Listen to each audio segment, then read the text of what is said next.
Olá, bem-vindo ao nosso canal do YouTube. Hoje eu vou falar um pouco sobre obesidade e também sobre as dietas. O tema pode parecer repetitivo, mas a verdade é que o número de pessoas que engordam, que estão com sobrepeso, só cresce no mundo inteiro. Quer dizer, especialmente em grupos sociais onde, vamos dizer assim, a comida barata é mais atraente, não só pelo preço, mas porque hábitos muito mal construídos relacionados com a ingestão de gordura trans, que acabou de ser proibida, inclusive nos Estados Unidos, etc., faz parte muito frequente da dieta e da alimentação.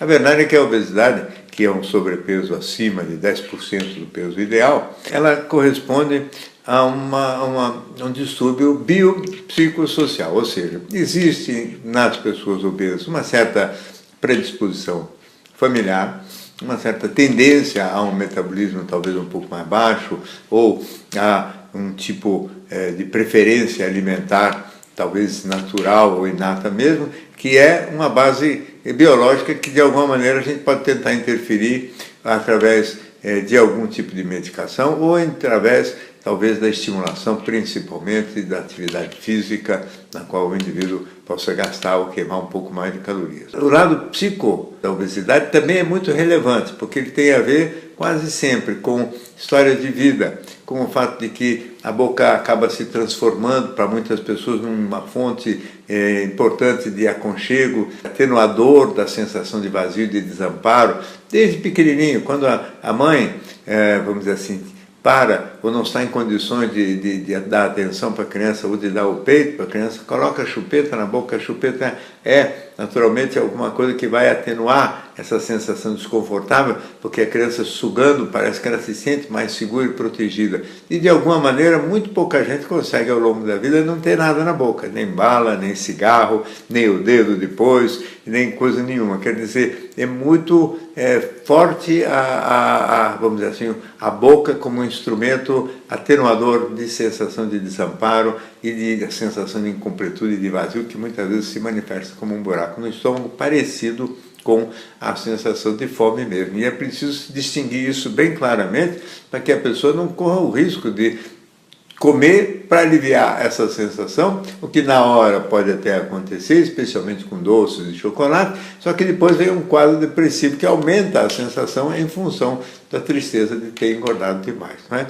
E que limita a saúde, limita a atividade física e limita também do ponto de vista estético e dos valores. E aí entra o terceiro valor, a cultura. A cultura tem interferência sobre a questão da obesidade de duas maneiras. Primeiro, porque criou condições muito fáceis para as pessoas se alimentarem em qualquer esquina. Isso não era assim no passado. Eu me lembro ainda criança, para se comprar um sanduíche diferente do que fosse um sanduíche de mortadela ou de queijo, era preciso ir ao centro da cidade de São Paulo, né? Nos bares, padarias, etc., só existiam esse tipo de sanduíche. E as pessoas comiam basicamente em casa, muito poucas vezes se saía na rua. Então, não havia uma disposição muito fácil para a alimentação fora de casa. E dentro de casa a alimentação era muito mais regular, saudável e muito frequentemente relacionada com os hábitos brasileiros, arroz, feijão, alguma carne, salada, e comidas, portanto, extremamente saudáveis e boas até para manter o peso. Também naquele tempo se andava muito mais a pé, as pessoas se mexiam muito mais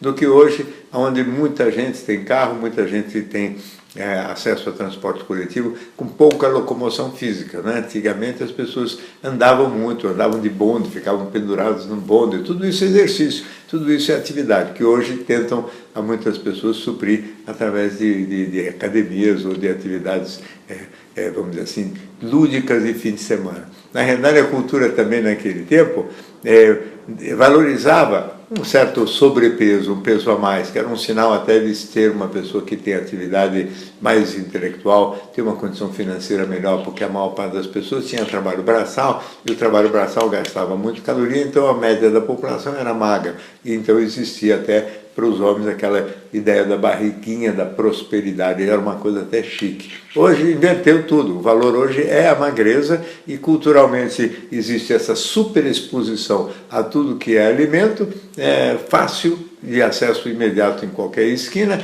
e ao mesmo tempo o elogio e a louvação da magreza, que se torna cada vez mais difícil graças à tentação e à oferta de tudo isso. Evidentemente que os médicos, para tentar resolver esse assunto, vêm propondo há décadas a ideia sempre de dietas. E as dietas são sempre restrições alimentares que atacariam, mais do que tudo, só a tendência das pessoas a usar o alimento como remédio para suas sensações de desamparo e de vazio no estômago, não é? E naturalmente não resolve nenhum dos outros problemas e principalmente não resolve nem mesmo esse. Então a dieta é sempre uma restrição alimentar, não raramente acompanhada do uso de medicamentos, que tiram mesmo um pouco o apetite, mas essa restrição alimentar ela não pode durar muito tempo, porque toda restrição vai criando dentro da pessoa uma frustração muito grande.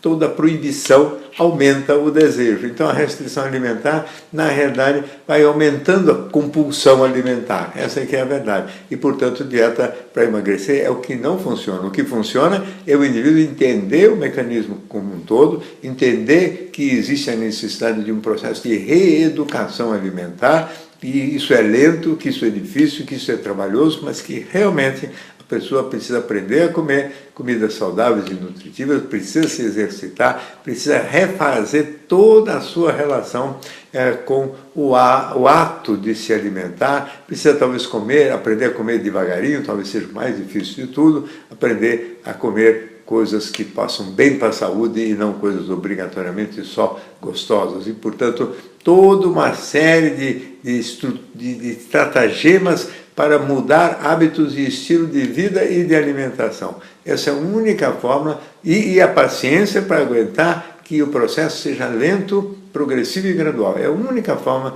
de realmente se sustentar um novo patamar de peso e conseguir mantê-lo, inclusive, ao longo de toda a vida. O resto é fracasso garantido, quer dizer, as dietas, na verdade, engordam, porque o indivíduo se perde peso naqueles poucas semanas ou meses que ele aguenta aquela restrição, lá na frente ele vai compensar isso, porque ele acumulou frustração, e toda frustração e toda proibição só aumenta mesmo é o desejo. Então, não é esse o caminho da solução para valer dessa obesidade, que é uma epidemia hoje no mundo. Mais ou menos metade da população tem sobrepeso. É preciso que se entenda que isso, além de feio, pelo menos para o modelo atual, não foi sempre, é também uma coisa muito nociva à boa saúde.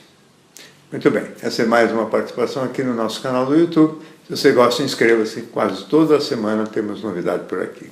Até a próxima.